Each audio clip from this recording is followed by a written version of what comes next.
Elevation in boiling point. ठीक है, बहुत ज्यादा डार्क है क्या बच्चा? बहुत ज्यादा है।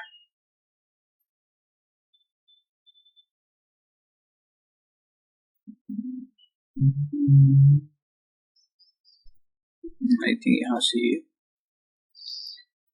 कस्टमाइज भी नहीं होता है। ठीक है, चलो बाद में देखेंगे। तो elevation, this is not elevation in boiling point, है ना? elevation in boiling point। चलो देखो, पहले इस बात को समझते हैं। होता क्या है कि हमारे पास जो सॉल्यूशन, मान लो हमने कोई सॉल्वेंट लिया इस तरीके से। अब सॉल्वेंट में हमने एक बीकर में लिया, उसको इस तरह से कवर कर दिया। ठीक, तो ये क्या है? हमने यहाँ पे लिक्विड फिल किया। सपोज हमने वाटर ले रखा है। अब होता क्या है कि ये वाटर की अपर लेयर, जो यहाँ पे पार्टिकल्स हैं, जो अपर लेयर वाले पार्टिकल्स हैं H2O है, वो क्या करने हैं?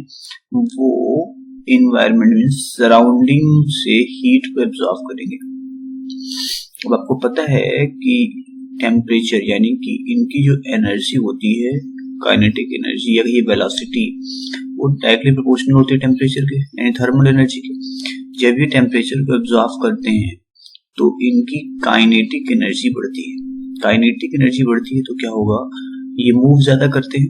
तो तब चूंकि ये केवल जो इनके बॉटम में पार्टिकल है वही उन्हीं से कनेक्टेड है, बाकी ऊपर से तो कोई इनके पास फोर्स है नहीं, कोई अट्रैक्शन है नहीं, तो सिंगल साइड्स हैं, तो इनको यहाँ से स्किप करना, रिमूव करना आसान होता है। तो जब ये टेम्परेचर यानी हीट गेन करते हैं सराउंडिंग से, तो ये पार्टिकल यहाँ से रिमूव होकर के धीरे धीरे ये वेपर के फॉर्म में जाने लगते हैं। इस तरीके से यहाँ पे ये इकट्ठे होने लगते हैं in the form of vapour, gas के फॉर्म। ठीक, क्यों हुआ? क्योंकि सराउंडिंग से मिले। तो अब ये बात आती है ऊपर वाले ही क्यों, बॉटम लेयर क्यों नहीं?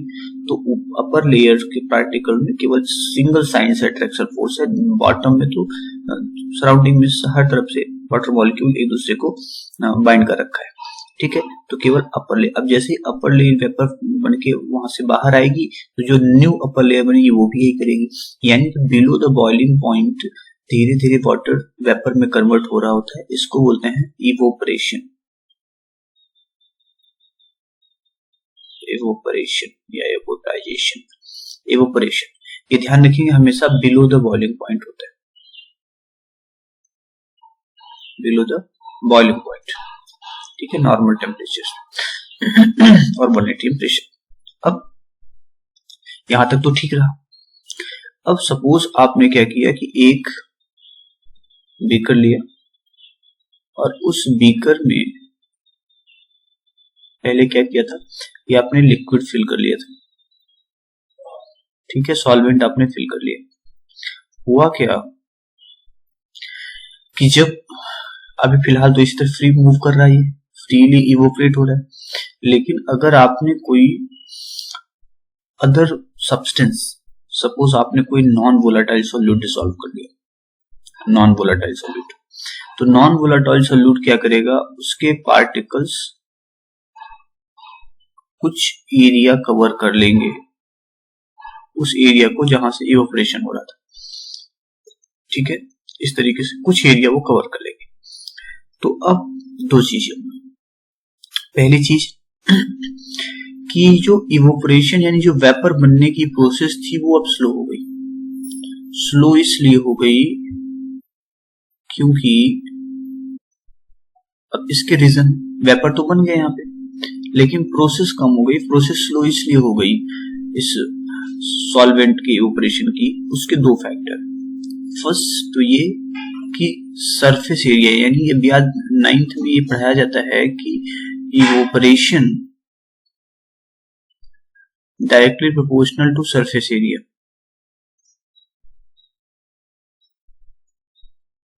सरफेस एरिया दूसरा, अब देखो जब कवर कर लिया इन पार्टिकल्स ने, यहाँ पे कवरिंग हो गई, तो उतने इवोपरेशन नहीं हो पाएगा, सरफेस एरिया डिक्रीज हो गई। सेकेंड फैक्टर ये है कि डेंसिटी। अब डिफ्यूजन लॉ, ग्राहम का डिफ्यूजन लॉ कहता है कि evaporation inversely proportional to under root of density. अब आप कर क्या रहे हो, आपने क्या किया कि इसमें सॉल्यूट मिला दिया तो डेंसिटी इंक्रीज हो गई। जब डेंसिटी इंक्रीज हो गई तो इवोपरेशन क्या हो जाएगा, इवोपरेशन डिक्रीज हो जाएगा। ठीक, तो दोनों फैक्टर की वजह से वेपर कम बनेगा। दो वर्ड्स यहाँ हैं, एक तो फ्री स्टेट में वेपर क्या है, दैट इज पी, सपोज हमने सॉल्वेंट का नाम दिया ए, तो पी ए नॉट, ये फ्री स्टेट में vapour pressure in free state, vapour pressure in free state, ठीक है, इस कंडीशन। और दूसरा, जब हमने सॉल्यूशन बना लिया था, सॉल्यूशन में उस सॉल्वेंट का जो प्रेशर है दैट इज पी, मींस इसको बोलते हैं partial vapour pressure, partial vapour pressure, ठीक है, ऑफ ए मींस सॉल्वेंट, ये जो भी कंपोनेंट है। यहां एक बात ध्यान देने की है कि जो पी ए नॉट है वो ग्रेटर देन पी ए, ये क्लियर कट है। क्यों? क्योंकि वेपर कम बन रहा है। अब एक बहुत इंपॉर्टेंट चीज ये है, हमें पता है कि जो बॉइलिंग पॉइंट होता है वो डायरेक्टली प्रोपोर्शनल होता है सॉरी इनवर्सली प्रोपोर्शनल होता है वेपर प्रेशर, यानी वेपर प्रेशर जितना ज्यादा होगा बॉइलिंग पॉइंट उतना कम होगा। इसका मतलब है कि जो फास्ट वेपर फॉर्मेशन करेगा, वेपराइजेशन जिसकी होगी, उसके लिए बॉइलिंग पॉइंट क्या हो जाएगा, कम हो जाएगी। ये क्लियर कट है, बिल्कुल क्लियर है, ठीक है, इतनी सी बात है। अब देखो अगर नेक्स्ट आते हैं,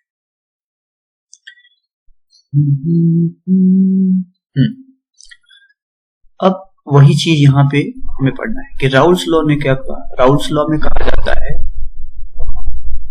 राउल्स लॉ के अकॉर्डिंग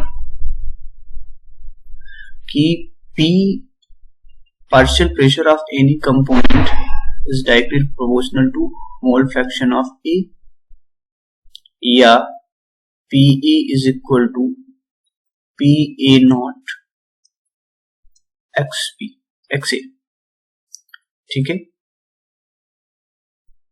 ये कहता है, ठीक, यानी कि डायरेक्टली प्रोपोर्शनल होता है वेपर प्रेशर, वेपर प्रेशर किसके, मोल फ्रैक्शन, ठीक है। तो अब यह मान लेते हैं कि जो आपका सॉल्वेंट था वो TB नॉट पर बॉइल हो रहा था, यानी BP ऑफ सॉल्वेंट है, BP ऑफ सॉल्वेंट सपोज, ठीक है, BP ऑफ सॉल्वेंट कितना है, TB नॉट, और जो TB है वो है बॉइलिंग पॉइंट ऑफ सॉल्यूशन। अब इन दोनों में हम कहते हैं कि जो TB की वैल्यू होगी, TB नॉट की, वो ज्यादा कम होगी, इससे TB से कम होगी, TB से। अब ऐसा क्यों है? तो हमने कहा, अभी देखा था कि PA नॉट, PA जो PA नॉट है, PA not greater than PA, vapour pure state में वेपर ज्यादा बनता है एज कंपेयर टू सॉल्यूशन।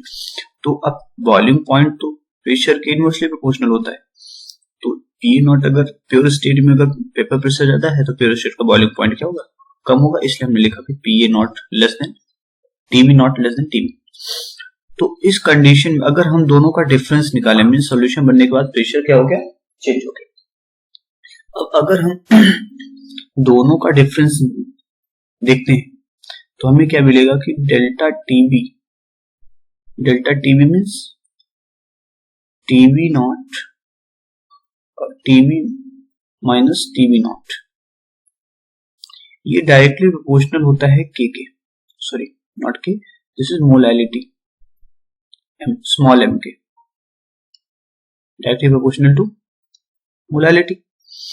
अब ये मोलैलिटी अगर हम इसको साइन को यहां से रिमूव करते हैं कि प्रोपोर्शनलिटी साइन आएगा, that is K prime into molality. Molality को हम लिखते हैं mass of solute, non volatile solute divide by its molar mass into, अगर ग्राम में सॉल्वेंट ले रहे हो तो 1000 by W A, mass of solvent. यहां पर ये जो के है that is equal to delta TV. ये के जो दिख रहा है इसको हम लोग कहते हैं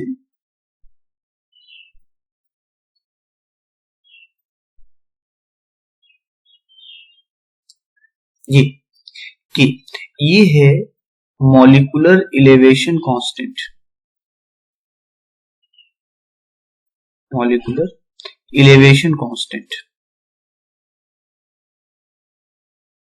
इलेवेशन कांस्टेंट, ठीक है। मतलब कि अगर 1 मोल सॉल्यूट, अगर 1 मोल सॉल्यूट को हमने 100 ग्राम सॉल्वेंट में डिसॉल्व किया, 100 ग्राम सॉल्वेंट, 1000 नहीं लेना है, ठीक है, 1000, तो उस समय जो डिफरेंस आएगा बॉइलिंग पॉइंट में दैट इज कॉल्ड के प्राइम, ठीक, 100 ग्राम में, ठीक है। तो इस तरीके से अगर हम यही थोड़ा सा चेंज कर दें कि delta TV is equal to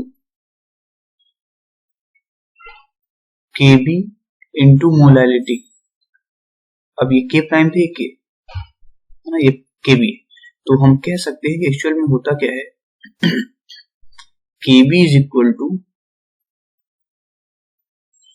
100 था, 10 इंटू के प्राइम, ठीक है, के इंटू के प्राइम। इस के बी को कहते हैं मोलर इलेवेशन कांस्टेंट, वो मॉलिक्यूलर था, ये मोलर है, मोलर इलेवेशन कांस्टेंट, ठीक है, इलेवेशन कांस्टेंट। अब चूंकि इस प्रोसेस को इवोल्यूस्कोपिक भी कहते हैं तो इसका नाम है इवोल्यूस्कोपिक कांस्टेंट, इवोल्यूस्कोपिक कांस्टेंट।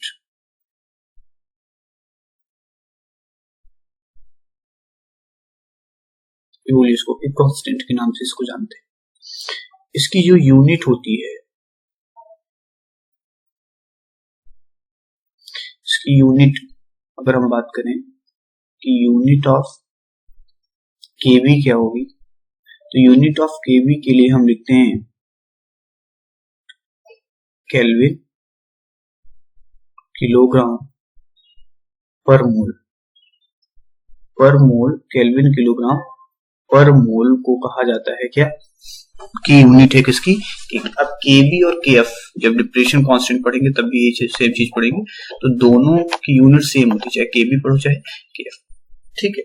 अब ये जो केबी की वैल्यू है, केबी की वैल्यू वो किस पर, वो पर्टिकुलर सॉल्वेंट के लिए फिक्स होती है, ठीक है, कांस्टेंट फॉर सॉल्वेंट,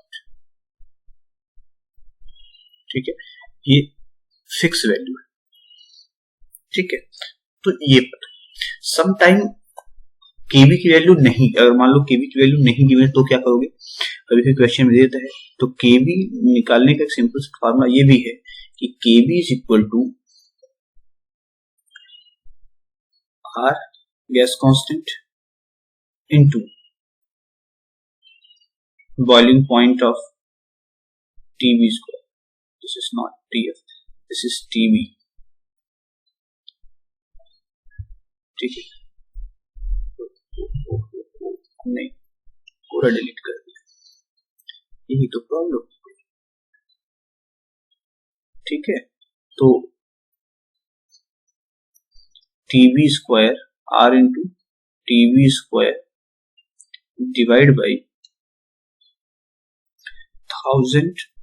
अब क्योंकि हम क्या कर रहे हैं, इवोपरेशन कर रहे हैं, तो enthalpy of vaporisation, enthalpy of vaporisation, ठीक है। तो R TV square upon 1000 into delta T S. ये फॉर्मूला होता है कि केवी कैसे निकाला जाए किसी सॉल्वेंट के लिए, जहां ये उसका बॉइलिंग पॉइंट है, ये एंथैल्पी ऑफ वेपराइजेशन है 1000 और ये गैस कांस्टेंट है ना। तो अगर H2O के लिए देखा जाए तो केवी की वैल्यू आती है 0.515 केल्विन किलोग्राम पर मोल। ये वाटर के लिए है ना, केवी की वैल्यू। अब अगर ग्राफ पर ध्यान दो तो ग्राफ को अगर देखा जाए एक सॉल्वेंट के लिए, फिर एक सॉल्यूशन के लिए, इसमें एक नॉन इलेक्ट्रोलाइट सॉल्यूट डिसॉल्व है। नॉन इलेक्ट्रोलाइट की बात करो, इलेक्ट्रोलाइट में थोड़ी डिफरेंस ही जाता है, उसमें आई मल्टीप्लाई करना पड़ता है, उसमें भी डिस्कस कर लेते हैं। तो ये अगर हम कहें कि ये जो ग्राफ है, ये ग्राफ प्लॉटेड है टेम्परेचर वर्सेस क्या ले लिया जाए, यहाँ पे लेते हैं प्रेशर, इस कोऑर्डिनेट पे वाई कोऑर्डिनेट पे प्रेशर लेते हैं और यहाँ पे लेते हैं टेम्परेचर। ये जो लिमिट है, ये लिमिट है सपोज 180 की, जिस पर जनरली वाटर बॉयल होता है या कोई लिक्विड बॉयल होता है 180 प्रेशर के अगेंस्ट, क्योंकि एटमॉस्फेरिक प्रेशर। तो सॉल्वेंट का जो बॉइलिंग पॉइंट आएगा वो यहां आएगा। तो क्योंकि प्योर सॉल्वेंट का है, इसको लिखेंगे टीवी नॉट, ठीक। वहीं पर अगर हम सॉल्वेंट की बात करें, सॉल्यूशन की बात करें, तो सॉल्यूशन के केस में अगर सॉल्यूशन है तो वो इस पर्टिकुलर लाइन को कहां टच करेगा, वो यहां पे टच करेगा। यानी वो बॉइलिंग पॉइंट कितना होगा, ये होगा TB1। अगर आपने सोल्यूट का अमाउंट और इंक्रीज कर दिया, तो सोल्यूट का अमाउंट जैसे जैसे आप इंक्रीज करते जाएंगे, उस मिनिमम लाइन को, एक मिनट,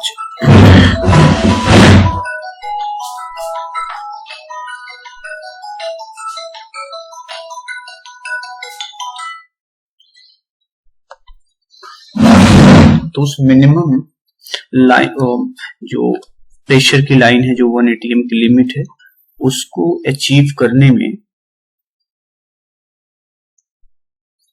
ठीक है, उसको अचीव करने में टेम्परेचर यहां पर और ज्यादा रिक्वायर्ड होगा, ठीक है। यानी और थोड़ा सा टेम्परेचर रिक्वायर्ड, यानी जैसे जैसे आप अमाउंट ऑफ सोल्यूट इंक्रीज करते जाओगे, वैसे वैसे इजिली बॉइलिंग पॉइंट इंक्रीज होता जाएगा। तो ये बात होती है पूरा। अब यहाँ पे क्वेश्चन कभी पूछ लेता है कि सॉल्वेंट और सॉल्यूशन की जो लाइन मिलती है, प्लॉट मिलता है, उसमें कौन ऊपर होता है, तो ध्यान रखिएगा सॉल्वेंट सबसे ऊपर होता है, ये सॉल्वेंट है, ठीक है, और ये दोनों सॉल्यूशन है, ये सॉल्यूशन 1 है, ये सॉल्यूशन 2 है, तो 2 सॉल्यूशन होते हैं, ठीक है। अगर 2 हैं तो अब एक भी सॉल्यूशन से बड़े आराम से क्रैक कर सकते हैं, ठीक। तो ये पूरा था हमारा एलिवेशन कांस्टेंट के बारे में।